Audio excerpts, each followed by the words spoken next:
ఇప్పుడు ఏం ప్రయోగం చేస్తున్నాము? ఆక్సిజన్ మండుటకు దోహదపడుతుంది అనేది కృత్యం.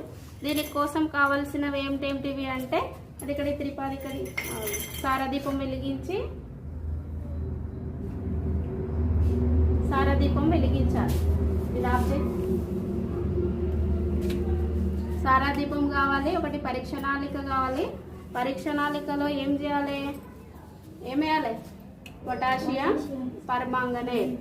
పొటాషియం పర్మాంగనేట్ వేసి ఫస్ట్ మనమేమో అగరబత్తి వెలిగించుకోవాలి. వెలిగించుకొని కొంచెం నిప్పు ఉండగానే పక్కన పెట్టుకోవాలి. ఇప్పుడు పొటాషియం పర్మాంగనేట్ను మండించినట్లయితే ఇప్పుడు ఈ అగరబత్తి వెలుగుతుందా లేదా అనేది ప్రయోగం.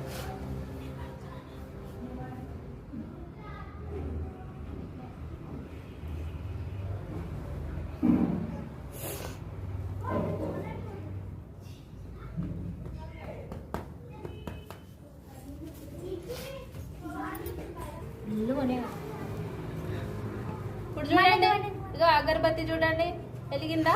వెలిగింది టీచర్. మళ్ళీ శాంత ఇక సక్సెస్ఫుల్. పొటాషియం పర్మాంగనేట్ అనేది మండుటకు, పొటాషియం పర్మాంగనేట్ లో ఆక్సిజన్ ఉంది కాబట్టి వెలుగుటకు దోహదపడుతుంది అనేది అర్థమవుతుంది కదా? అర్థమవుతుంది టీచర్. ఓకే.